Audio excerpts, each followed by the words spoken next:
Gyan Days. So today we will be dealing with some more questions from our CSAT section.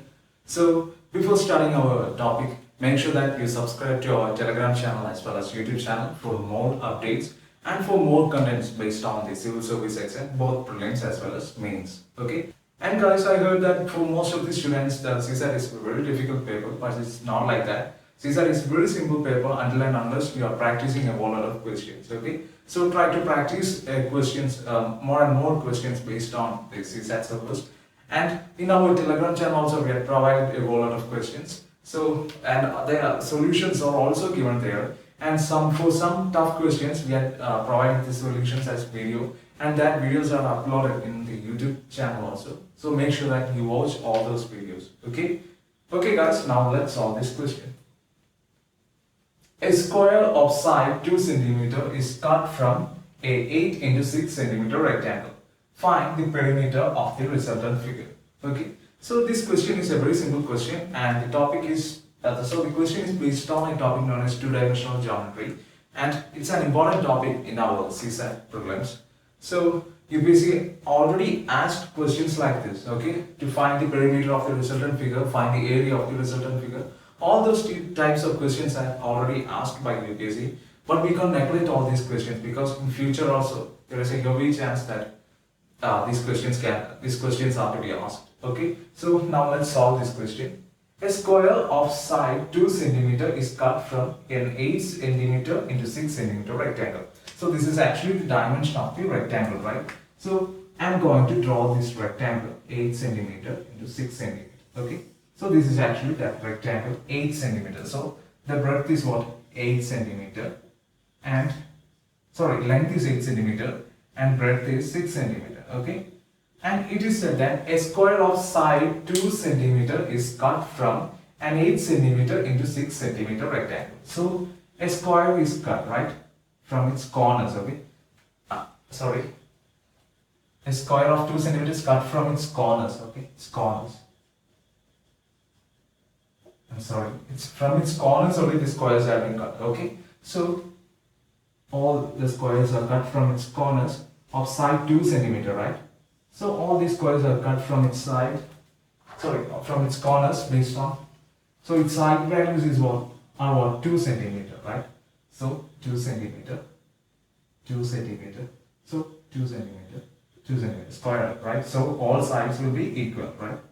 2 cm, 2 cm, 2 cm, 2 cm, 2 cm, 2 cm. So all the side values will be what? 2 cm.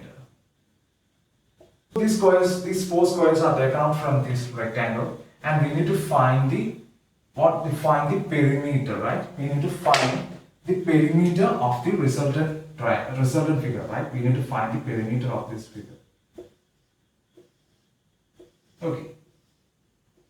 So let's find the perimeter of this figure. And first of all, I'm going to find the perimeter of the figure in the normal method. Okay. Now look here. We already know that the side length is what? 8 cm, right? So in order to find the perimeter, we need to get the values of the missing side. So this value is missing, this value is missing.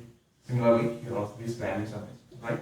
So here the opposite values will be same, right? Because 2 cm, because the squares that we are taking out is actually same in 4 corners, right? So their dimensions are same. So these values will be likely equal to these opposite values will be similar, right? Look here. Here the total length is 8 cm, right? And when we taking 2 squares from both the sides, so this resultant value will be what? 8 minus 2. That is the total value is 8. From that we need to reduce the 2 cm from both the sides, right? So this value will be changes to 6 cm, right? 4 cm. Yeah, 4 cm. That is 8 minus 2 plus 2. So 4 cm. Similarly, try to find the value of this side. So how to get the value of this side? Here it is total 6 cm, right? So 6 minus this 2. So from this 6 cm we need to reduce these 2 cm. That is 6 minus 2 plus 2, right? That is what? 2 cm.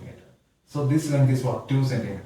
So here we got 4 cm. So here it is also 4 cm, and similarly this value is also what? 2 centimeter. So now we got all the dimensions of the resultant figure, right? Here it is 4 centimeter, 2 centimeter, 2 centimeter, 2 centimeter, 4 centimeter. Okay, we got all the dimensions of the resultant figure. Now, what's the question? Find the perimeter of the resultant figure. So perimeter means what? Perimeter means the total length of the boundary of the resultant figure. Okay. Perimeter of any figure means its length of the boundary. Its length. Okay. Its boundary's length. So here the boundary length is what? It's actually the sum of all these measurements, right? Now rub all these sides. We don't need this, okay? Because the square is taken out. Now we only need the resultant figure. Otherwise you will get confused. Okay? Okay. Now find the perimeter for this resultant figure. So perimeter P is nothing but 4 plus 2 plus this 2, right? 2 plus 2 plus.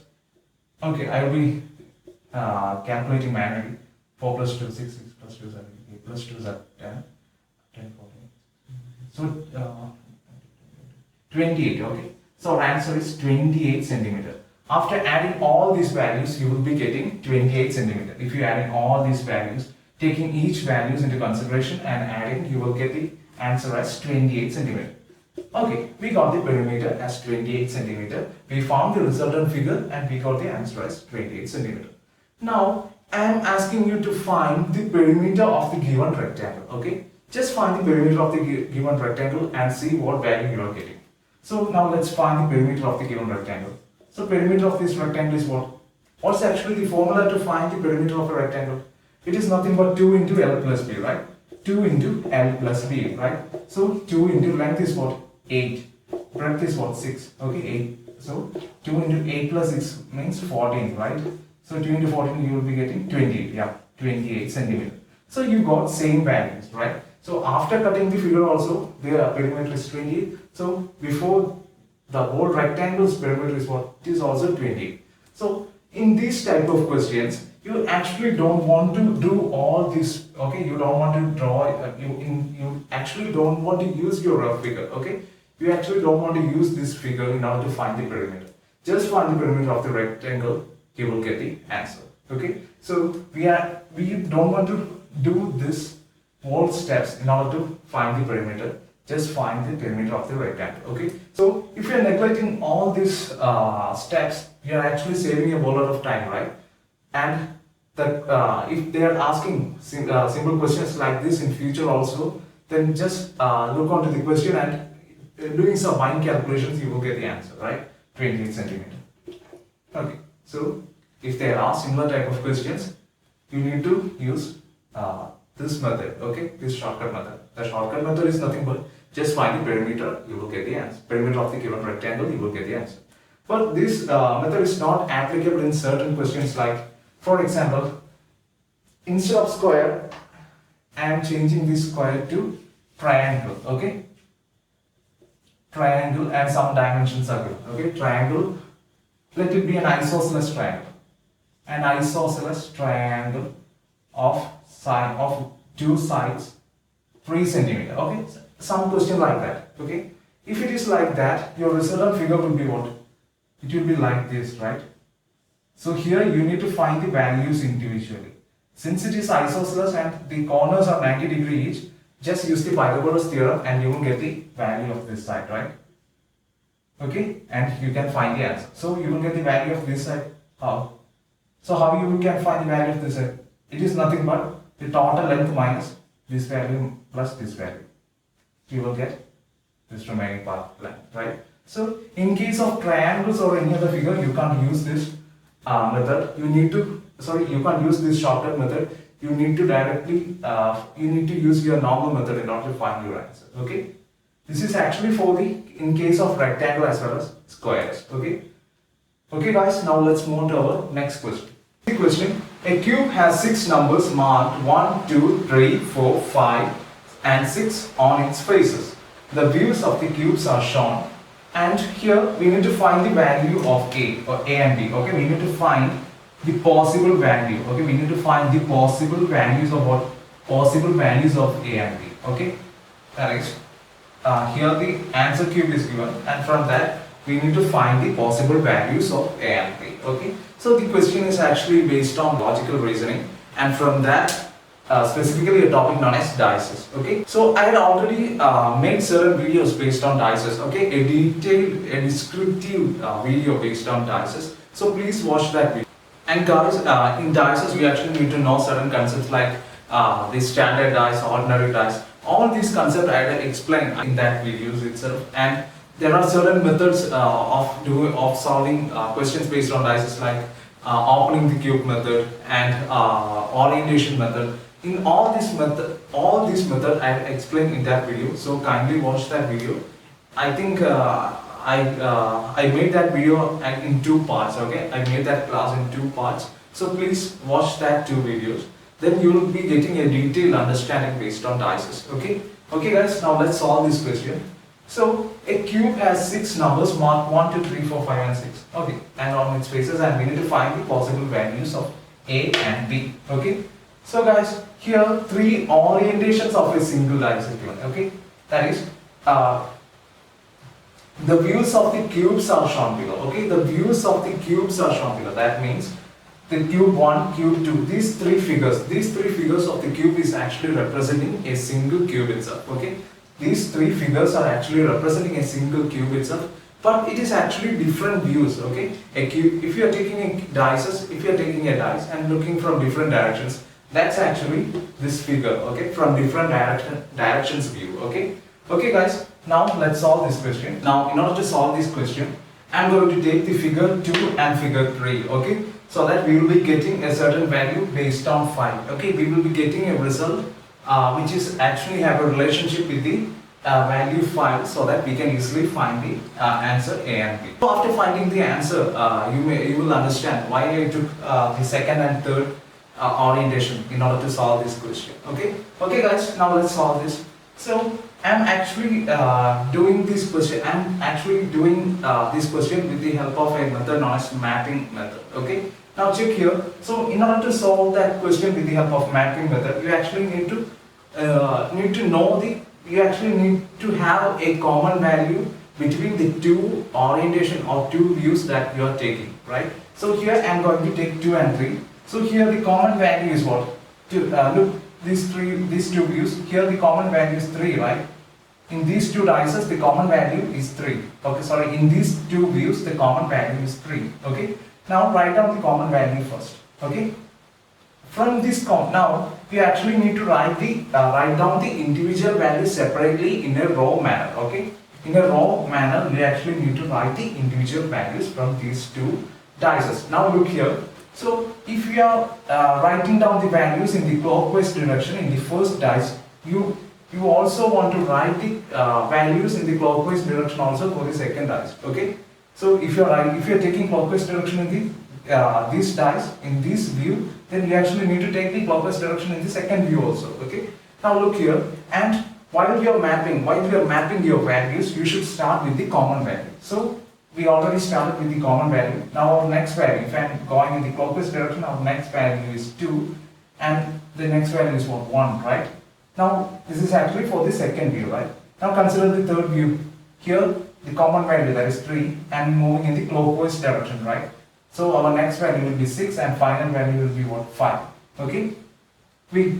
Now we copy the values. Now our next aim is to map vertically. Okay? This is what mapping. Map vertically. Okay? So while you are vertically mapping, you are actually getting, neglect this. Okay? Neglect this. While you are vertically mapping, you are actually getting 2 set of values, right? So these set of values, these groups will be, the values inside the groups will be opposite to each other. That means 2 will be opposite to 6 and 1 will be opposite to 5. So the value with face value with 2 will be opposite to what? The face value of 6. Okay, that is the 2 faces with value 2 will be opposite to what? Value 6. Similarly in case of 1 and 5 also, that is the face with value 1 will be opposite to face with value 5. Okay, I think you have got the concept, and for more detailed manner, please check that video. Okay, so you will get a detailed idea about the dices. Okay, now we got the 2 set of opposite sides. Now check the question, find the possible value. Okay, find the possible value for A and B. Find the possible value for A and B. So we already found that 5 is opposite to 1, right? So if I am, that means A and B never be 1, right? So if I am giving 1 to A, then 5 and 1 will be what? It will be adjacent, right? That is value of A, that if I am putting value of A as 1, then the face with value 1 will be adjacent to 5, right? So that is not happening here because we already found that 1 is opposite to 5. Similarly in case of B also, if I am putting the value B as B's value as 1, then 1 and 5 will be adjacent and that won't happen. Okay, so A's and B's value never be 1. So we can easily neglect the options B, C and D, right? So we can easily neglect the options B, C and D because in all these three options you can see one value is what? It is actually 1, right?